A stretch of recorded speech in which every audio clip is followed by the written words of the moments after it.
ಸ್ನೇಹಿತರೆ ನಮಸ್ಕಾರ. ಈ ಬಾರಿಯ ಬಿಗ್ ಬಾಸ್ ಸೀಸನ್ 12ರಲ್ಲಿ ಟ್ವಿಸ್ಟ್ ಟರ್ನ್ಗಳಿಗೇನೂ ಕೂಡ ಕೊರತೆ ಇಲ್ಲ ಅನ್ನೋದು ಈಗಾಗಲೇ ಸಾಬೀತಾಗಿದೆ. ಮೊದಲನೇ ವಾರದಲ್ಲಿ ಸಾಕಷ್ಟು ಟ್ವಿಸ್ಟ್ಗಳನ್ನು ಕೊಟ್ಟಿರುವಂಥ ಬಿಗ್ ಬಾಸ್ನ ಟೀಮ್ ಈಗ ಮತ್ತೊಂದು ಟ್ವಿಸ್ಟನ್ನು ಕೊಟ್ಟಿದೆ. ಶನಿವಾರವೇ ಇದರ ಒಂದು ಮುನ್ಸೂಚನೆಯನ್ನು ಕೊಡಲಾಗಿತ್ತು. ಅದ್ಯಾವುದು ಅಂತ ಹೇಳಿದ್ರೆ, ಬಿಗ್ ಬಾಸ್ ಮನೆಗೆ ಬಂದಂತಹ 24 ಗಂಟೆಯ ಒಳಗಡೆ ರಕ್ಷಿತಾ ಶೆಟ್ಟಿ ಬಿಗ್ ಬಾಸ್ ಮನೆಯಿಂದ ಔಟ್ ಆಗಿದ್ರು. ಯಾವಾಗ ರಕ್ಷಿತಾ ಶೆಟ್ಟಿ ಬಿಗ್ ಬಾಸ್ ಮನೆಯಿಂದ ಔಟ್ ಆದ್ರೋ ಇಡೀ ರಾಜ್ಯದಾದ್ಯಂತ ವಿರೋಧ ವ್ಯಕ್ತವಾಗಿತ್ತು. ದೊಡ್ಡ ಮಟ್ಟದಲ್ಲಿ ವಿರೋಧವನ್ನು ಎದುರಿಸಬೇಕಾದಂಥ ಪರಿಸ್ಥಿತಿ ಎದುರಾಗಿತ್ತು. ಎಲ್ಲ ಕಡೆಯಿಂದನೂ ಕೂಡ ರಕ್ಷಿತಾ ಶೆಟ್ಟಿಯನ್ನ ಇಷ್ಟು ಬೇಗ ಕಳಿಸೋದಾದ್ರೆ ಮತ್ಯಾವ ಪುರುಷಾರ್ಥಕ್ಕೆ ನೀವು ಬಿಗ್ ಬಾಸ್ ಮನೆಗೆ ಅವರನ್ನು ಕರೆಸಿದ್ದು ಅನ್ನುವಂಥ ನಿಟ್ಟಿನಲ್ಲಿ ಸಿಕ್ಕಾಬಟ್ಟೆ ಅಟ್ಯಾಕ್ಗಳು ಕೂಡ ನಡೀತು. ನೀವು ಯಾರನ್ನು ಕೂಡ ಈ ರೀತಿ ಅವಮಾನಿಸುವಂಥ ಕೆಲಸವನ್ನು ಮಾಡಬಾರ್ದು ಅನ್ನುವಂಥ ನಿಟ್ಟಿನಲ್ಲಿ ಜನರು ತಮ್ಮ ಅಭಿಪ್ರಾಯವನ್ನು ವ್ಯಕ್ತಪಡಿಸಿದರು. ಅಷ್ಟು ಮಾತ್ರವಲ್ಲ, ಒಂದು ಹೆಜ್ಜೆ ಮುಂದೆ ಇಟ್ಟಂತಹ ಸಾಕಷ್ಟು ಜನರು boycott colours, boycott Bigg Boss ಅನ್ನುವಂತಹ ಅಭಿಯಾನವನ್ನು ಕೂಡ ಶುರು ಮಾಡಿದರು. ಪರಿಣಾಮ ಈಗ ಜನಾದೇಶಕ್ಕೆ ತಲೆಬಾಗಿದಂತಹ ಕಲರ್ಸ್ ಕನ್ನಡ ಮತ್ತು ಬಿಗ್ ಬಾಸ್ ವಾಹಿನಿಯ ಕಂಪ್ಲೀಟ್ ಟೀಮ್ ಈಗ ವಾಪಸ್ ರಕ್ಷಿತಾ ಶೆಟ್ಟಿಯನ್ನ ಬಿಗ್ ಬಾಸ್ ಮನೆ ಒಳಗಡೆ ಕಳಿಸಿದೆ. ಕೇವಲ ಕಳಿಸಿಕೊಟ್ಟಿರೋದು ಮಾತ್ರವಲ್ಲದೆ ಬಿಗ್ ಬಾಸ್ಗೆ ಬಂದಂತಹ ರಕ್ಷಿತಾ ಶೆಟ್ಟಿ ಆರಂಭದಲ್ಲಿಯೇ ಎಲ್ಲರಿಗೂ ಕೂಡ ಹಿಗ್ಗಾಮುಗ್ಗಾ ವಾಗ್ದಾಳಿಯನ್ನು ನಡೆಸಿದ್ದಾರೆ. ಬಟ್ ಬಿಗ್ ಬಾಸ್ ಅಂದ್ರೇ ಹೀಗೆ, ಸಾಕಷ್ಟು ಅಸಹಜ ಡೆವಲಪ್ಮೆಂಟ್ಗಳು ಮತ್ತು ಟ್ವಿಸ್ಟ್ ಟರ್ನ್ಗಳು ಕಾಮನ್ ಆಗಿರ್ತದೆ.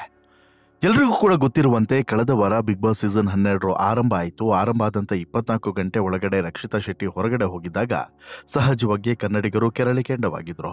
ಬಿಗ್ ಬಾಸ್ ಅನ್ನ ಮತ್ತು ಕಲರ್ಸ್ ಕನ್ನಡ ಟೀಮನ್ನು ತರಾಟೆಗೆ ತೆಗೆದುಕೊಂಡಿದ್ರು. ಸೋಷಿಯಲ್ ಮೀಡಿಯಾದಲ್ಲಿ ತಮ್ಮ ಅಸಹನೆಯನ್ನು ವ್ಯಕ್ತಪಡಿಸಿದ್ರು, ಅಸಮಾಧಾನವನ್ನು ಹೊರಗಡೆ ಹಾಕಿದ್ರು.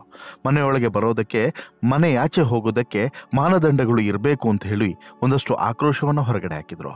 ಪರಿಣಾಮ ಈಗ ಮತ್ತೆ ಬಿಗ್ ಬಾಸ್ ಮನೆಯ ಒಳಗಡೆ ರಕ್ಷಿತಾ ಶೆಟ್ಟಿಯನ್ನು ಕಳಿಸಿಕೊಟ್ಟಿರೋದು ಮಾತ್ರವಲ್ಲದೆ ರಕ್ಷಿತಾ ಶೆಟ್ಟಿಯನ್ನ ಹೊರಗಡೆ ದಬ್ಬಿದವರಿಗೆ ರಕ್ಷಿತಾ ಶೆಟ್ಟಿಯೇ ಕ್ಲಾಸನ್ನು ತೆಗೆದುಕೊಳ್ಳುವಂಥ ಒಂದು ಸುವರ್ಣ ಅವಕಾಶವನ್ನ ಮಾಡಿಕೊಡ್ತಾರೆ. ಯಾರೆಲ್ಲ ಏನೆಲ್ಲ ಹೇಳಿದ್ರೋ ಅವರೆಲ್ಲರಿಗೂ ಕೂಡ ರಕ್ಷಿತಾ ಶೆಟ್ಟಿ ಬಿಗ್ ಬಾಸ್ ಮನೆಯ ಒಳಗಡೆ ಹೋಗಿ ಸರಿಯಾಗಿ ಕ್ಲಾಸನ್ನು ತೆಗೆದುಕೊಂಡಿದ್ದಾರೆ. ಅದರಲ್ಲೂ ಕೂಡ ಫ್ಲೂಕ್ನಲ್ಲಿ ಫೇಮಸ್ ಆದವರು ಅಂತ ಹೇಳಿ ಒಂದು ಪದವನ್ನು ಬಳಕೆ ಮಾಡಿದ್ದಂಥ ಜಾಹ್ನವಿಯ ಜನ್ಮವನ್ನು ಜಾಲಾಡಿದ್ದಾರೆ.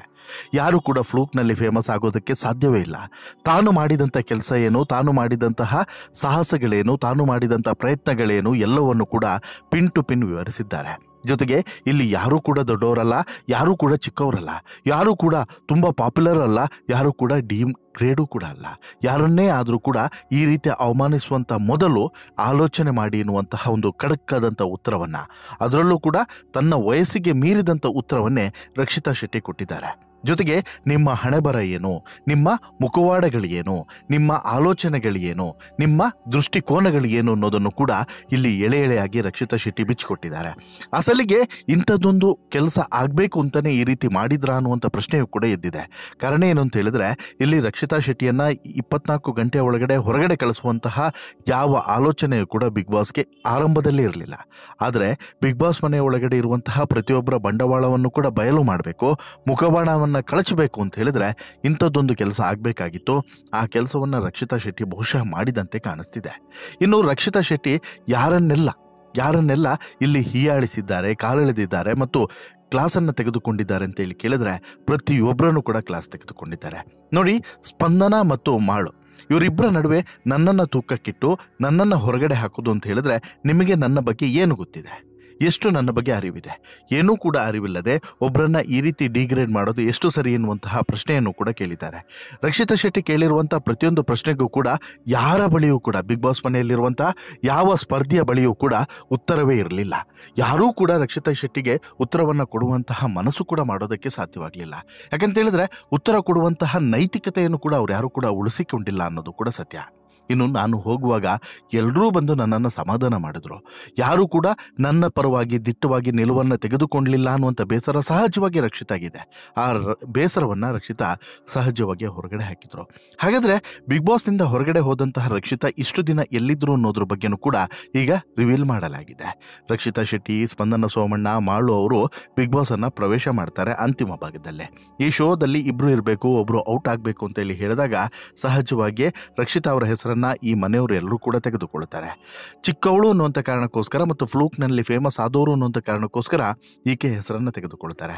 ಬಿಗ್ ಬಾಸ್ ಮನೆಯಲ್ಲಿ ದೊಡ್ಡವರು ಚಿಕ್ಕವರು ಅನ್ನೋದು ಇಲ್ಲ, ಎಲ್ಲರೂ ಕೂಡ ಒಂದೇ. ಒಳಗಡೆ ಹೋಗಿ ಪ್ರಾಪರ್ ರೀಸನ್ ಅನ್ನು ಕೇಳ್ತೀನಿ ಅಂತ ಹೇಳಿ ರಕ್ಷಿತಾ ಸುದೀಪ್ ಅವರ ಮುಂದೆಯೇ ಹೇಳಿದರು. ಅವರ ದೊಡ್ಡ ಕಣ್ಣು, ಅವರ ಆಕ್ರೋಶ, ಜೊತೆಗೆ ಅವರ ಮನಸ್ಸಿನೊಳಗಡೆ ಇದ್ದಂತಹ ಆ ಒಂದು ಬೇಗೆ ಅಥವಾ ದ್ವೇಷ, ಕಿಚ್ಚು ಎಲ್ಲ ಕಣ್ಣಲ್ಲಿ ಸ್ಪಷ್ಟವಾಗಿ ಕಾಣಿಸ್ತಿತ್ತು. ಅವತ್ತೇ ಯಾಕೆ ಕೇಳಿಲ್ಲ ಅಂತೇಳಿ ಸುದೀಪ್ ಕೇಳಿದರೆ ನನಗೆ ರಿಗ್ರೆಟ್ ಇದೆ, ನಾನು ಅವತ್ತೇ ಕೇಳಬೇಕಾಗಿತ್ತು ಅಂತಲೂ ಕೂಡ ಹೇಳ್ತಾರೆ. ಜೊತೆಗೆ ನಾನು ಕೇಳ್ತೀನಿ ಅಂತಲೂ ಕೂಡ ಹೇಳ್ತಾರೆ. ಇನ್ನು ನಾನು ನನ್ನ ಟೀಮ್ ಜೊತೆಗಿದ್ದೆ. ಸೀಕ್ರೆಟ್ ರೂಮ್ನಲ್ಲಿ ನನ್ನನ್ನು ಇಡಲಾಗಿತ್ತು. ಮೊಬೈಲ್ ಕೂಡ ಇರಲಿಲ್ಲ. ಶೋನಲ್ಲಿ ಏನಾಗಿದೆ ಅನ್ನೋದು ಕೂಡ ನನಗೆ ಗೊತ್ತಿಲ್ಲ ಅನ್ನೋದನ್ನು ರಕ್ಷಿತಾ ಬಾಯ್ಬಿಟ್ಟು ಹೇಳಿದ್ದಾರೆ. ಅಂದರೆ ಇಷ್ಟು ದಿನ ಎಲ್ಲಿದ್ರಿ ಅಂತ ಹೇಳಿ ಏನು ಪ್ರಶ್ನೆ ಇತ್ತಲ್ವಾ, ಅದಕ್ಕೆ ಈಗ ಇಲ್ಲಿ ಸುದೀಪ್ ಮುಂದೆ ರಕ್ಷಿತಾ ಶೆಟ್ಟಿ ಕೊಟ್ಟಿರುವಂಥ ಉತ್ತರ ಇದು. ರಕ್ಷಿತಾ ಶೆಟ್ಟಿ ಅವರು ಮರಳಿ ಬಂದ ಬಳಿಕ ಯಾವ ರೀತಿಯಲ್ಲಿ ಬದಲಾವಣೆ ಆಗ್ತದೆ ಮತ್ತು ಯಾರ್ಯಾರ ಬಂಡವಾಳ ಬಯಲಾಗ್ತದೆ, ಯಾರ್ಯಾರಿಗೆ ಯಾವ ರೀತಿ ಟಾಂಗನ್ನು ಕೊಡ್ತಾರೆ, ಯಾರ್ಯಾರಿಗೆ ಯಾವ ರೀತಿ ಖಡಕ್ ಉತ್ತರವನ್ನು ಕೊಡ್ತಾರೆ, ಇನ್ನು ರಕ್ಷಿತಾ ಶೆಟ್ಟಿ ಕೊಡುವಂಥ ಉತ್ತರಕ್ಕೆ ಯಾರೆಲ್ಲ ಏನೆಲ್ಲ ಸಮರ್ಥನೆಯನ್ನು ಕೊಡ್ತಾರೆ, ಇದು ವೆರಿ ಇಂಟ್ರೆಸ್ಟಿಂಗ್. ಕಾದೋಣ ಇವತ್ತು ರಾತ್ರಿ ಏನೆಲ್ಲ ಆಗ್ತದೆ, ಯಾರ್ಯಾರ ಬಂಡವಾಳ ಯಾವ ರೀತಿ ಬಯಲಾಗ್ತದೆ. ಕೇವಲ ಇವತ್ತೊಂದೇ ದಿನ ಅಲ್ಲ, ಇದು ಮುಂದುವರಿತದೆ. ಈಗ ರಕ್ಷಿತ್ ಶೆಟ್ಟಿಗೆ ಯಾರೆಲ್ಲ ಏನೆಲ್ಲ ಹೇಳಿದಾರೋ ಅದೆಲ್ಲವೂ ಕೂಡ ಒಂದೊಂದಾಗಿ ಹೊರಗಡೆ ಬರ್ತಾ ಹೋಗ್ತದೆ. ಅದು ಹೊರಗಡೆ ಬಂದಂಥ ನಂತರ ಇವರ ಒಬ್ಬೊಬ್ಬರ ಚಿತ್ರಣವು ಕೂಡ ಬಯಲಾಗ್ತಾ ಹೋಗ್ತದೆ. ರಕ್ಷಿತಾ ಶೆಟ್ಟಿಗೆ ಬಹುಶಃ ಬಿಗ್ ಬಾಸ್ ಮನೆ ಒಳಗಡೆ ಯಾರ್ಯಾರು ಏನೇನು ನಾಟಕ ಮಾಡಿದ್ದಾರೆ ಎಲ್ಲದರ ಅರಿವು ಕೂಡ ಇದೆ. ಅವೆಲ್ಲವನ್ನು ಕೂಡ ಬಯಲಿಗೆ ಎಳಿತಾಳೆ ಅನ್ನೋದ್ರಲ್ಲೂ ಕೂಡ ಅನುಮಾನನೇ ಇಲ್ಲ. ನಿಮಗೇನು ಅನಿಸುತ್ತೆ ಸ್ನೇಹಿತರೆ? ನಿಮಗೆಷ್ಟು ಖುಷಿ ಇದೆ ರಕ್ಷಿತಾ ಮರಳಿ ಬಂದಿರೋದ್ರ ಬಗ್ಗೆ, ಮತ್ತು ರಕ್ಷಿತಾಳಿಂದ ನೀವು ಯಾವ ರೀತಿ ಆಟವನ್ನು ಎಕ್ಸ್ಪೆಕ್ಟ್ ಮಾಡ್ತೀರಾ ಮುಂದಿನ ದಿನಗಳಲ್ಲಿ? ದಯವಿಟ್ಟು ಕಮೆಂಟ್ ಮಾಡಿ ತಿಳಿಸಿ. ಜೊತೆಗೆ ಈ ಸ್ಟೋರಿ ಇಷ್ಟ ಆಯಿತು ಅಂತ ಹೇಳಿದ್ರೆ ಲೈಕ್ ಮಾಡಿ, ಶೇರ್ ಮಾಡಿ, ಚಾನಲ್ಗೆ ಸಬ್ಸ್ಕ್ರೈಬ್ ಆಗೋದನ್ನು ಮರಿಬೇಡಿ. ಧನ್ಯವಾದ.